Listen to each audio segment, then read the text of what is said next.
Γεια χαρά σε όλους, Γιώργος εδώ. 19ο βίντεο τηλεεικαστικών.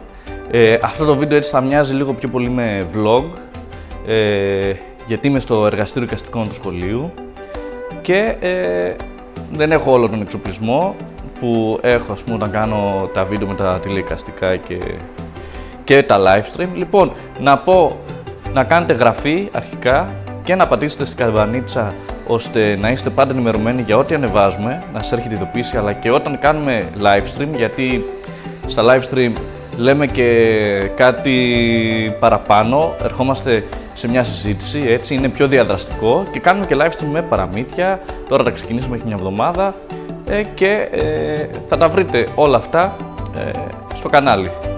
Λοιπόν, 19ο βίντεο τηλεεικαστικών και πάμε να δούμε τι θα κάνουμε σήμερα.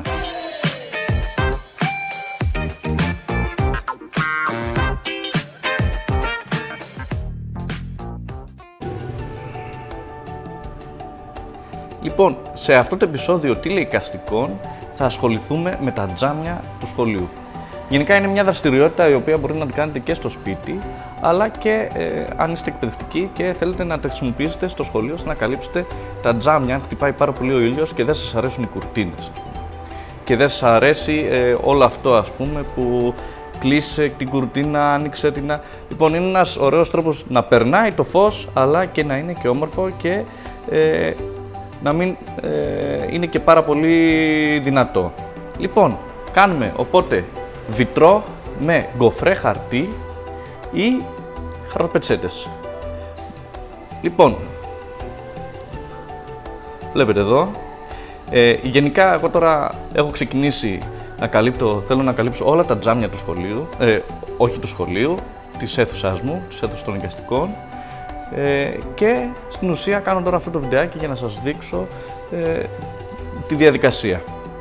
Λοιπόν, πάμε να δούμε.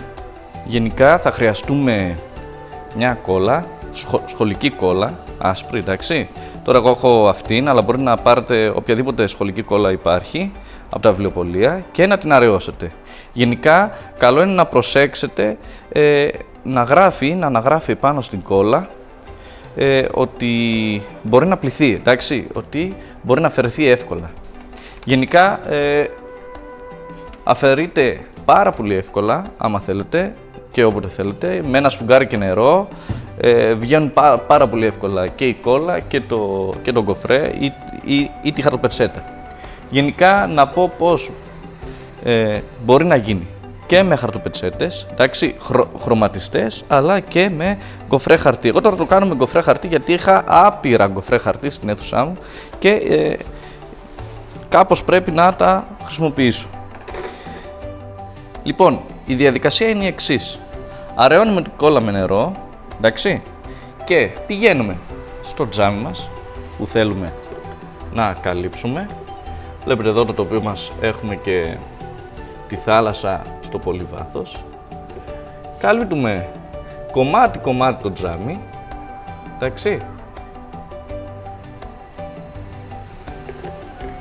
Τώρα εγώ θα κάνω λίγο για να σας το δείξω. Καλύπτουμε το τζάμι, μπορούμε να μην αραιώσουμε πάρα πολύ την κόλλα, αλλά γενικά ας είναι αραιή και αρχίζουμε. Μπορούμε να καλύψουμε πρώτα όλο αυτό το κομμάτι. Εντάξει, εγώ έτσι το έκανα στο άλλο το παράθυρο. Κάλυψα πρώτα το κάτω ή το πάνω, όποιο θέλετε. Και άρχισα να γεμίζω με παραλληλόγραμμα. Λοιπόν, για να δείτε εδώ. Άρχισα να κόβω διάφορα σχήματα. Εντάξει, παραλληλόγραμμα. Μπορεί να βάλετε τα παιδιά να τα κόψουν από πριν και να τα βάζετε σιγά σιγά να τα κολλάνε. Μπορεί να έρθει το κάθε. Λοιπόν, για να βάλουμε αυτό εδώ. Εντάξει. Γενικά δεν χρειάζεται να είναι τέλεια τα σχήματα. Μπορεί να κάνετε ό,τι σχέδιο θέλετε, ό,τι σχήμα θέλετε. Γιατί σκεφτείτε ότι θα βάζετε λίγο να ακουμπάει το ένα χαρτί με το άλλο. Ωραία. Ώστε να έχουμε έτσι και μια αίσθηση όπως είναι το βιτρό. Λοιπόν, αυτή είναι γενικά η όλη διαδικασία. Το περνάτε όλο, εντάξει, στεγνώνει και τέλος. και γενικά τα παιδιά ασχολούνται πάρα πολύ εύκολα με αυτό. Δεν χρειάζεται ούτε συγκεκριμένες οδηγίες ή κάτι, ας πούμε, να ακολουθήσουν. Εντάξει, μπορείτε να βάλετε συγκεκριμένα χρώματα άμα θέλετε, ένα σχέδιο να κάνετε από πριν και αυτό είναι. Έτσι θα έχετε και ένα ωραίο τζάμι, ωραία, και αίσθηση του βιτρό, γιατί όταν θα περνάει ο ήλιος δημιουργεί αυτή την αίσθηση που έχουν τα βιτρό, έτσι, και είναι πάρα πολύ όμορφο όλο αυτό. Άμα βάλετε και συγκεκριμένα χρώματα, δηλαδή να βάλετε αποχρώσεις ενός χρώματος, είναι και αυτό πάρα πολύ ωραίο. Λοιπόν, αυτή ήταν η κατασκευή μας. Η κατασκευή, εντάξει, δεν ήταν κάτι το τρομερό, αλλά βλέπετε ότι μπορεί να μην είναι κάτι το τρομερό ή τεράστιο, ας πούμε, ή πολύ έξυπνο, αλλά κάνει τη διαφορά άμα γίνει έτσι σε μεγάλη επιφάνεια.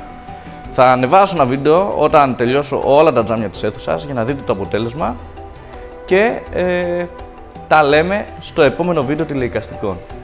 Λοιπόν, γεια σας, ευχαριστώ πάρα πολύ, κάντε εγγραφή, κάντε subscribe, κοινοποιήστε το κανάλι ώστε να πάει σε πιο πολλά άτομα, έτσι, που ψάχνουν ιδέες, που ψάχνουν, έτσι, γενικά να είμαστε σε μια επικοινωνία και σε μια επαφή. Λοιπόν, ευχαριστώ πάρα πολύ, γεια σας.